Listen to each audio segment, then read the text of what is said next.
Nggak banyak yang tahu gimana sih cara memilih jurusan yang paling tepat saat SNBP. Kadang-kadang kita itu malah dilanda kebingungan. Nah, teman-teman, tenang aja. Di video kali ini kita akan membahas mengenai bagaimana sih cara memilih jurusan yang paling tepat saat SNBP.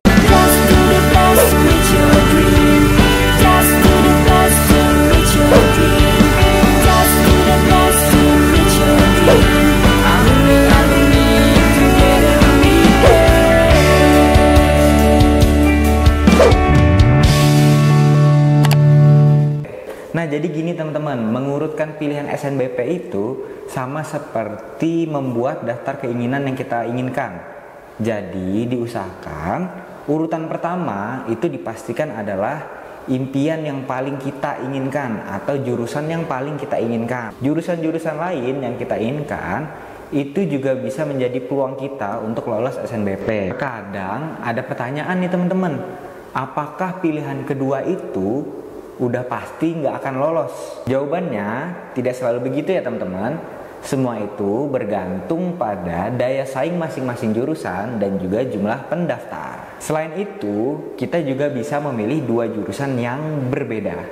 Tapi ada syaratnya ya teman-teman ya. Syaratnya salah satu jurusan yang kita pilih harus berada di perguruan tinggi yang lokasinya sama dengan di tempat sekolah kita berada. Oke, kemudian kalau misalnya kita nggak lolos SNBP, terus gimana? Nah, kalau misalnya kita nggak lolos SNBP, kita masih bisa ikut namanya SNBT. Tapi ingat ya teman-teman ya, kalau misalnya kita udah lolos atau keterima SNBP, kita itu nggak bisa ikut SNBT ya.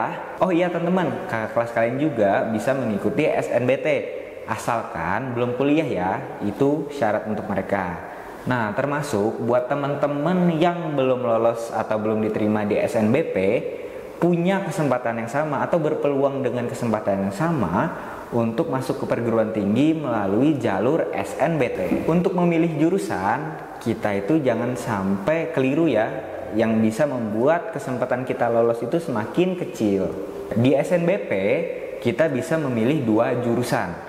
Nah, tapi syaratnya satu atau dua jurusan di PTN yang kita pilih itu harus sesuai dengan domisili sekolah kita. Kalau di SNBT, kita itu bebas untuk memilih jurusan atau PTN dimanapun yang ada di seluruh Indonesia tanpa perlu memikirkan domisili. Tapi kalau bisa, pilihlah tempat tes yang dekat dengan tempat tinggal kita ya teman-teman ya. Nah teman-teman, di SNBT tahun lalu kita itu bebas untuk memilih jurusan, nggak perlu terpaku dengan jurusan yang ada di sekolah seperti IPA atau IPS. Jadi kalau misalnya di sekolah kemarin IPA, tapi kamu nanti pengen kuliahnya jurusan manajemen, nah itu bisa banget ya teman-teman ya. Tinggal memilih atau mendaftar UTBK SNBT tapi pilihannya yang soshum.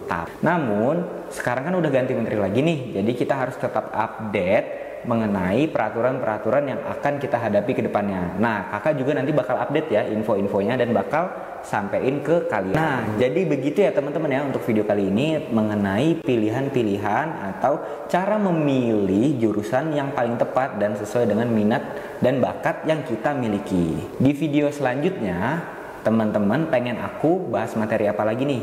Jawab di kolom komentar ya teman-teman ya. Terus juga ya buat teman-teman, kalau ada yang mau ditanyain, tinggal tanya aja di kolom komentar. Nanti bakal kakak balesin tuh komentar atau pertanyaan kalian satu-satu. Nah, jadi sampai sini dulu ya teman-teman video untuk kali ini. Jangan lupa untuk like, komen, dan subscribe GP Media Channel untuk mendapatkan informasi-informasi mengenai PTN lainnya. Dadah teman-teman.